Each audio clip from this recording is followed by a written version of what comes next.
All right, we have had a couple more people join, so it looks like we're about ready to get things started over here. So I'd like to thank everybody again for taking time out of their day. I know schedules are always busy, but we're always trying to learn and educate all together, and we'd love to be a resource for everybody that's navigating the world of home care and EVV. I know that there are a couple of people on this call, quite a few. We have some current clients and some prospective new clients. So we appreciate you all, whether you are a familiar face or whether you're someone that's new to Verveware as well. We appreciate you taking time out of your day, and thank you. Like I said before, my name is Paul Armada. I'm our sales director over here at Verveware. I will be joined by Sagar Kumar, who is one of our co-founders and the head of our implementation team. Before we kind of get into the meat and the potatoes about EVV compliance, I do like to give a little bit of background knowledge for those who are not familiar with Verveware about who we are, what we do, and why we put on these types of webinars and resources out in the world today. So to kick things off, we always like to explain ourselves, who we are.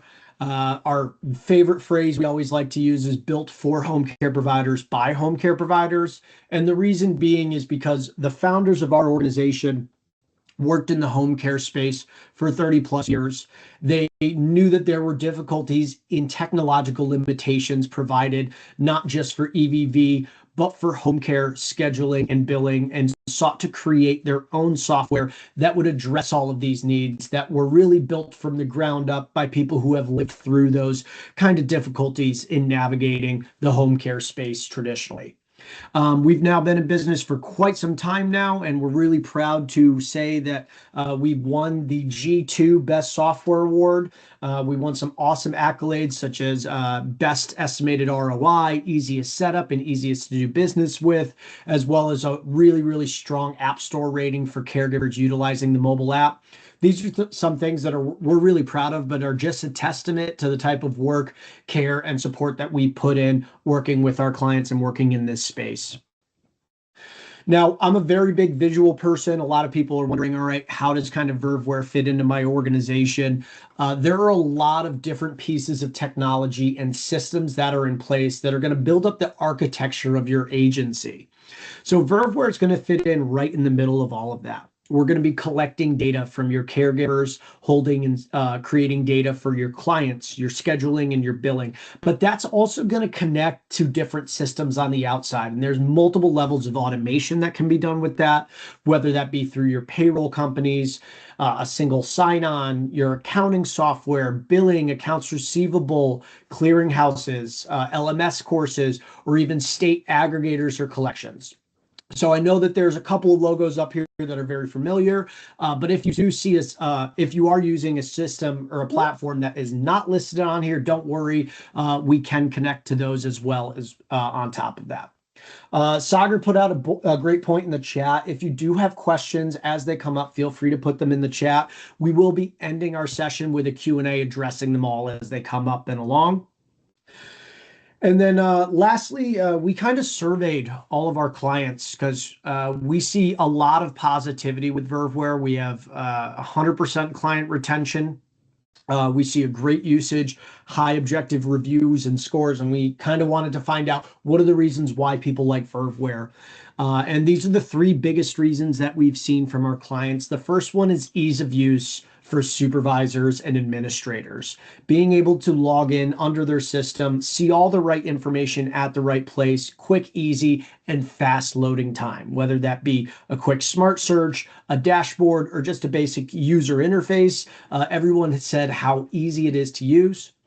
The next biggest point that we got back feedback from was integration with billing and payroll. So this is on the back end, making sure that things seamlessly connect to clearinghouses and making sure that payroll is a very fast, clean, easy, accurate, and efficient process. And then the last point that we get feedback on is how end user focused we are, basically with our mobile platform for caregivers and workers. So whether they need to clock in and out, manage the tasks that they performed, if they need multiple language support, bidirectional communication, shift changes, whatever that might be, there's a ton of functionality and ease of use for caregivers in the platform. And that's something that we really pride ourselves on. And that clearly shows. There's some screenshots that I have up here of the mobile app so you can see kind of what it looks like, how clean, easy, and intuitive it is. But not only that, we get the feedback from caregivers. They love this app. We see it in our App Store reviews. We have over 1,000 ratings, and we're trending at 4.9 stars right now in the App Store. Also available in Google Play as well. So I know that we have some questions that are going to be coming up, but I'm going to be turning things over now to address and talk about EVV compliance, what it is, and basically what this process is going to be around it. So Sagar, I'm going to turn it over to you. All right. So why are we all here? I think many providers and every provider is really worried about EVV compliance. Okay. So I want to go through what EVV compliance is, what happens if you fall below 75%, what are different scenarios that will help, and how to best manage EVV compliance. Okay. So the biggest thing is EVV compliance is, it's just a percentage, okay? And then the goal percentage right now is 75% for IDOA, okay? So all it is a percentage of how many of your visits are compliant over your total confirmed visits or your total completed visits, okay? So what compliance is basically they're judging against your clock in and your clock out. So if your clock ins are the same as your clock outs and your punch data is on the bottom row, and I'm going to go through this in more detail in the later slides, but your bottom row is your punch data, which we cannot overwrite, and then the actuals is what you send for billing, or kind of your final numbers. So if those two are the same, you have a compliant visit. If they're not the same, either you missed a punch, or you missed a clock in, or you missed a clock out, or you overwrote one of the times because, right in this example, they clocked in a bit early. They clocked in 8 minutes early. So that would have led to a 3.25 hour schedule or visit. So you had to overwrite that 552 to 6 to make it what was authorized. Okay. So in this instance, your punch was 552 to 904, but you finally billed or finally punched or finally gave the information of 6 a.m. to 904. So this will lead to non-compliance. Okay. So basically, you want these two rows to be exactly the same. That will lead to a compliant visit. Okay. So your punch data and what you finally use, some people call it actuals, some people call it billing in, billing out, final in, final out, whatever your system calls it. Those two have to match exactly. Okay. So anytime you have a missed punch, if it's a miss in, miss out, or they miss both, that's going to lead to non-compliance. Or if you modify the punch data. So if they worked, let's say you had a 5-hour schedule, they worked 5.25, but your IDOA auth is for 5, you have to shorten their time, right? From 5.25 to 5 to match that schedule, which is the full limit authorized daily. So you modified that punch data. So that will lead to non-compliance. Okay. So now, what is the importance? So again, like I've mentioned and how the state has mentioned, is they're looking for 75% of compliance, meaning 75% of all of your visits have to be compliant. So if you have 1,000 visits in a month, you have 250 that could not be compliant. So it is like in other states, they look at 85%. So 75% is what they're doing in Illinois. They're doing it based on quarters. Okay. So this is the other big thing. So we all went live, providers went live on March 2nd, right? But the first period was April 1st. Okay. So that first quarter they're checking is Q2 of this year, which is April through June. Okay. So April, May, June. So you have to meet 75% compliance in that quarter. Okay. Now, formal action will be given to providers if they don't meet that minimum in a quarter, and then for 2 quarters, then you'll have even bigger actions that you have to show the state that you're working on it. Okay. So you guys should be preemptively looking at your compliance daily, and then, really getting with your caregivers to make sure that they're punching in and out on time, on the schedule. Okay. So I'm going to go through this on the next slide here. But again, like I said, the punch data, which is on the bottom, and the actual data, which is in the middle, have to be the same.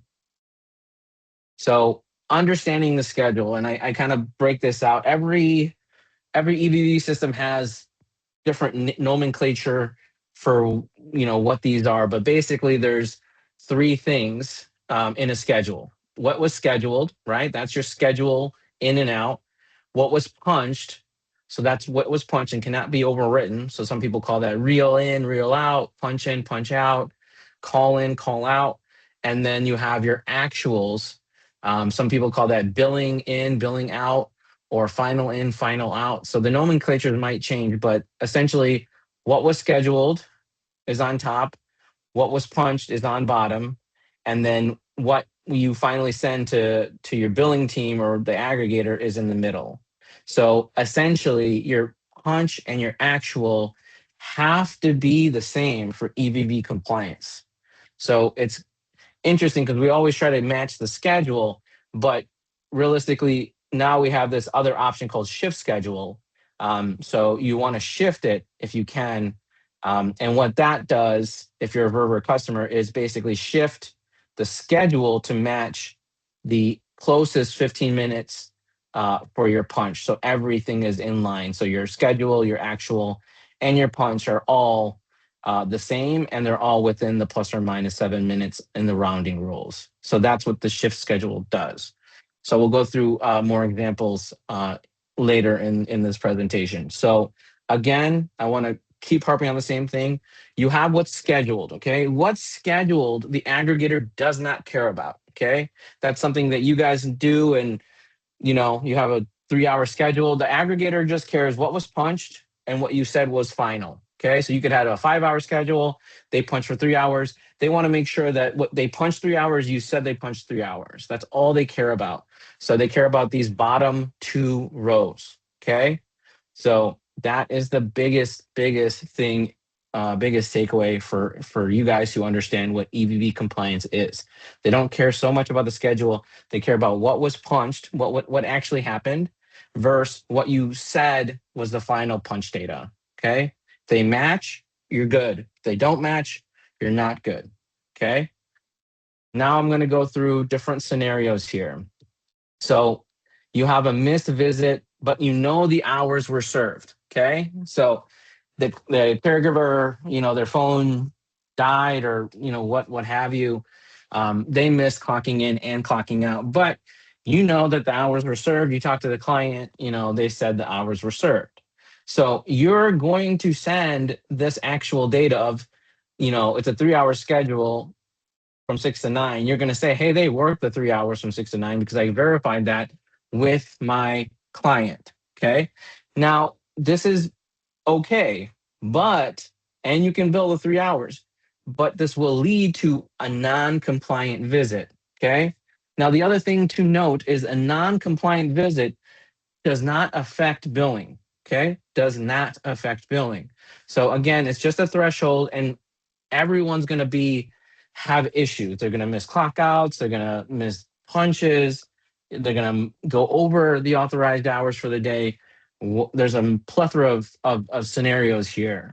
So it's just what can you confirm with the client, and what is authorized from the authorization, and that's how you're going to go about your business. Okay. So again, you do have that threshold of 25% can be modified. You just got to really look at your caregivers and your visits and understand where you guys are in terms of that 75 at all times. Okay.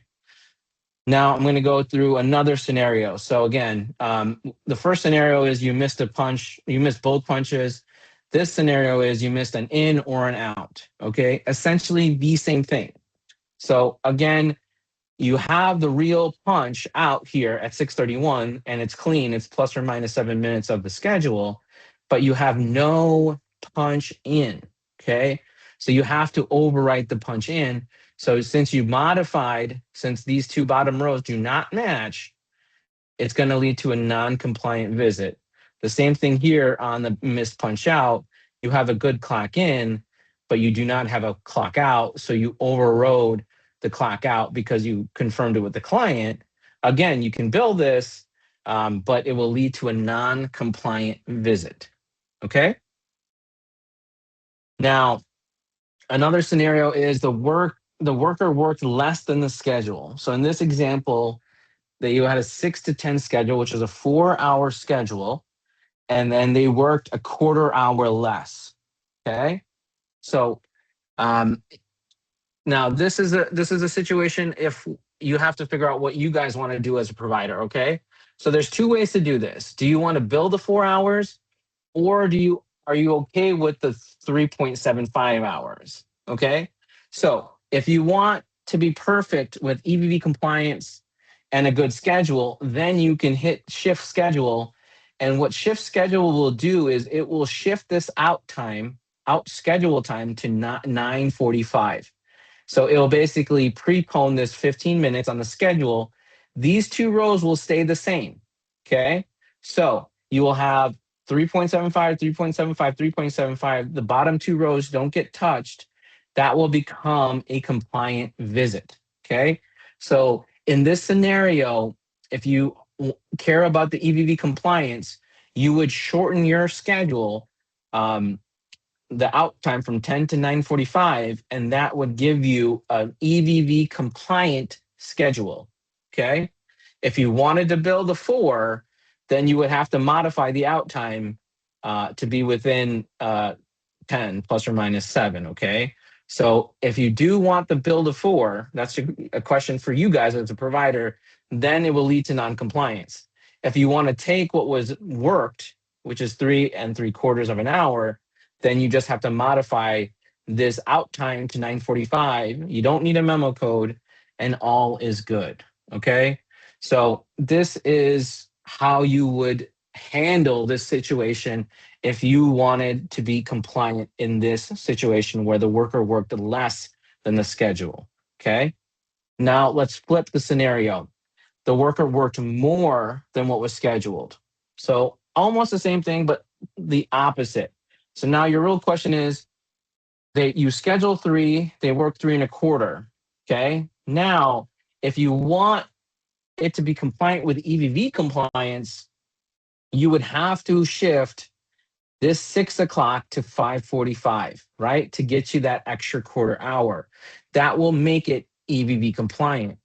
But you have to be mindful of your authorization limits. Okay. So if you have that quarter hour to give and there's no daily limit on the client, then everything is okay. Like let's say it's an MCO schedule and you have hours in the month to give, then you're okay. But if it's an IDOA schedule and you have a 3-hour daily limit, you can't do this. Okay. So be mindful of that.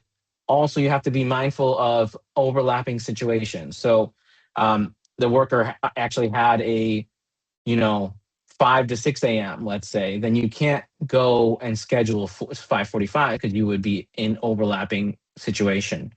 So if the worker worked more, it's a little bit more complicated because you might not have the authorized hours, or you might go into another schedule, right? The client might have another caregiver come in, or the caregiver is working another client. So there's two ways to look at that. Okay. And the other thing I want to mention, and we'll go through this more on the aggregator dashboard, is HHA Exchange is looking, or the aggregator is looking for specific visit reasons or reason codes to specific actions. Okay.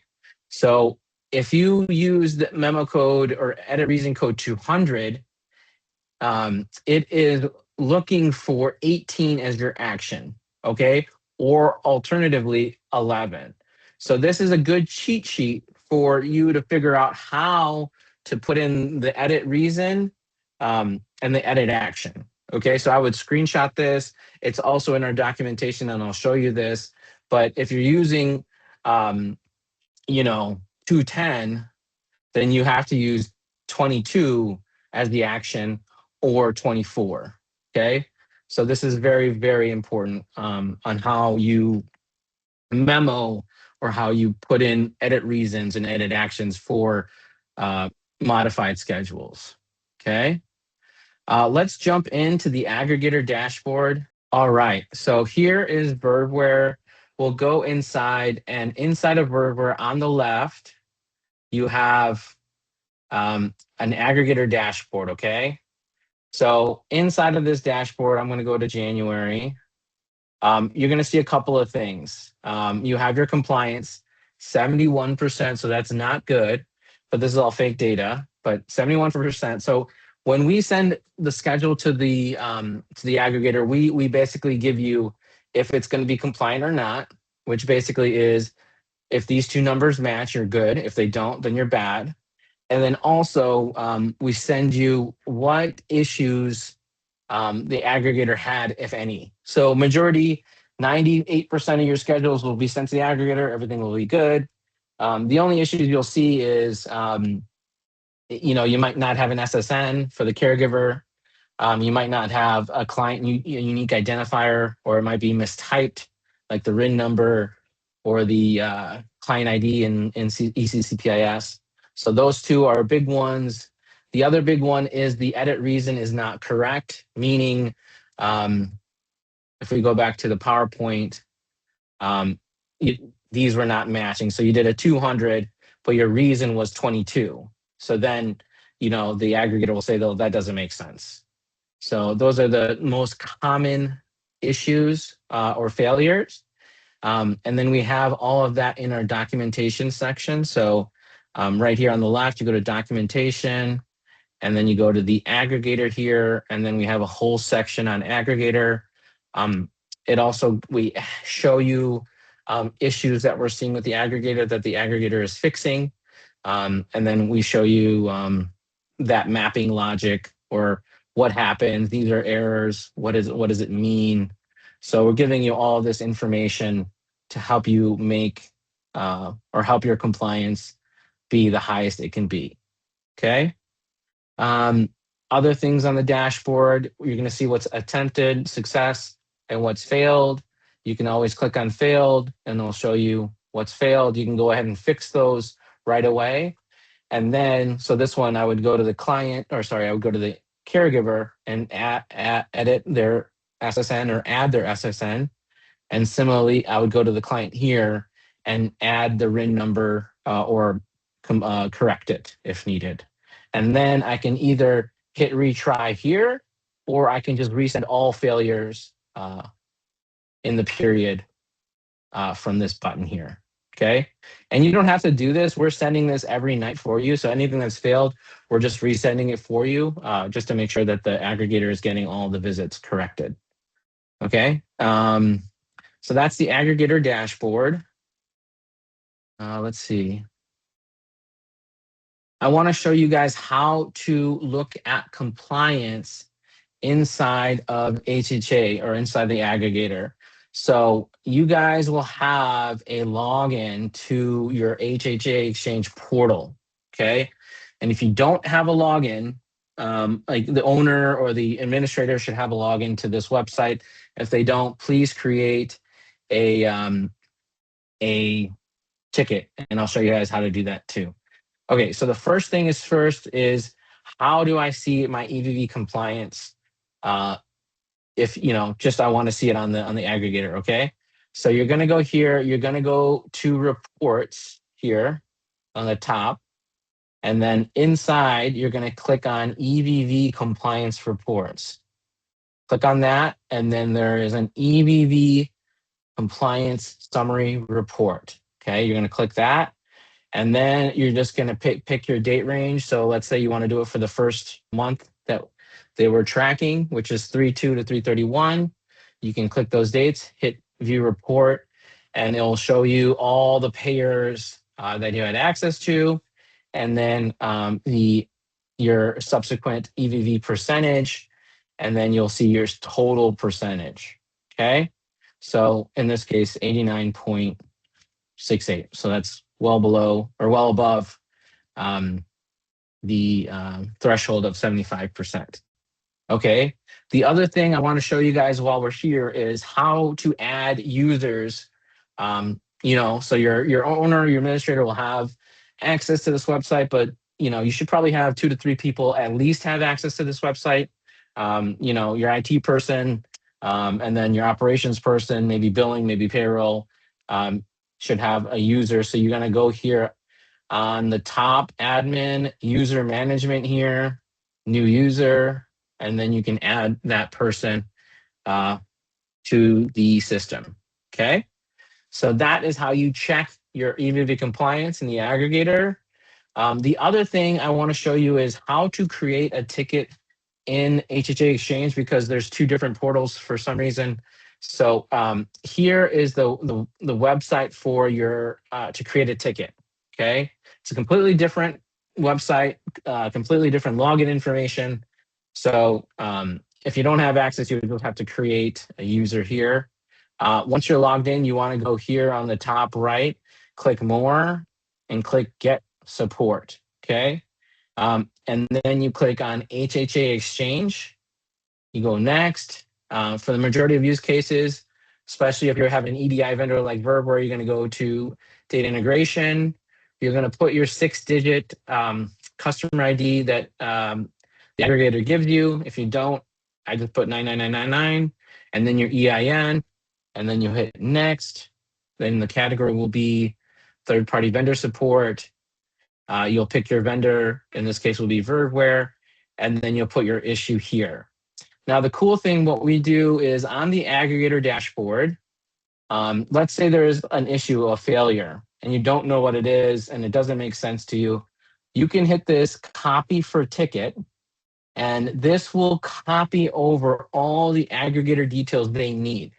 So it's kind of looks like code, but you just hit copy, and then it will copy that information, and then all you have to do is paste it in here. Okay, so paste that information, submit the case, and then they'll get back to you when they get back to you. Okay, if you don't have EDI credentials, this is how you would do it here. If something is wrong with your setup, or if you don't have access to your portal, you would do it here. Okay, so I want to bring this up because we're getting so many questions on the aggregator, and then we just have to direct you here because they have to do something on their end. Okay, so that is how you create a ticket at the aggregator level. Okay, what else do I want to show you? So let's go back here, and I'll look at just different exceptions, and we'll kind of walk through those use cases here. So here you have a 6 to 10, and they clocked in a little bit early. Okay, so if you click on this schedule, you'll see it's and let me zoom in a little bit. You'll see that it's a 4-hour schedule. They worked a quarter hour more. Basically, they clocked in early. Okay, so you'll see they clocked in early, and now because they clocked in early, the actual hours are more than the schedule. Okay, so now if you want this to be compliant, all you have to do is hit shift. What shift is going to do is it's going to shift this 6 to 5:45. Okay, so keep your eye here, and then you'll see it shifted it to 5:45. Now everything is 4:25. The bottom 2 rows didn't change. You can hit save, and then boom, that is a clean schedule. Now that became a compliant schedule too. Okay, so similarly, you could have the opposite use case where they worked more. I guess that was the same use case. So let's go to work less. Here they work less, where 4-hour schedule, 8 to 12. They worked basically 8 to 11:45. So do you want to pay the quarter hour less? So pay attention to this. If I hit shift, it pushes that to 11:45. All 3 numbers are synced, and you are good. There, when you hit save, that will clear out the exceptions, and it will become a confirmed visit, and it will also become EVV compliant. Okay, So that's how you handle those situations. If you have no punches, so let's go to a bigger time frame. Here, no punches. So it's missed completely. So here you have to make a decision. Did they work? If they worked, you would have to hit match. If you hit match, you know, you're gonna have an EVV non-compliant visit. Okay. So if there's any missed punch, in, out, or both, you're already missed EVV compliance for that visit. But again, you have 25% grace period for those visits. Okay. In any case, you can always see every schedule has an aggregator status. Okay. So when you click on any schedule, you'll see, so let's go to the aggregator. On any schedule, you'll see the aggregator status. So now you'll have a payroll status. You obviously have the schedule status. You have a payroll status, billing status, and now you have an aggregator status. So you can always see that aggregator status. If it's generated means we generated the package, we sent the package, the aggregator received the package, and then they either successfully received it or they had an issue with it and they'll be failed. Okay. Those are the biggest things. So we went over the support ticket. We went over the website. So these are the websites here. The biggest thing is reports, EVV compliance, EVV summary, and that's how you'll get your compliance for your agency. And then if you need a new ticket, you need EDI credentials, there's specific failures that you're seeing just for your organization, you can add that here in the HHA Exchange support ticket portal. Okay. That's the big meat of it. So I will stop sharing. I will reiterate that please, if you want more information, you could always reach out to us on our website here, and I will just paste it here. And then if you want to switch over, let us know. We've done a lot of switches in the last 2 months. We're getting pretty good at it. And then we're very, very connected with the aggregator. So we're working through all the issues as they come up. So with that, I will pass it over to Paul, and thank you for your time. Awesome. Thank you, Sagar. Thank you all again for taking time out of the day. Like Sagar said, we will be sending over some resources and materials on this PowerPoint, as well as a video recording of it to you all afterwards. Look out for that most likely tomorrow. Feel free to respond to that email if you have additional follow-up questions. Feel free to reach out to Verveware or myself. We do have a website. We've put that link in the chat. If you are not a client and are interested, you can request a demo where we can do a one-on-one kind of more personal and in-depth interview into the system. Like I said before, thank you all again for coming. We're happy to be putting on these events and look forward for the next one that's coming out next month. Thank you all and have a lovely day.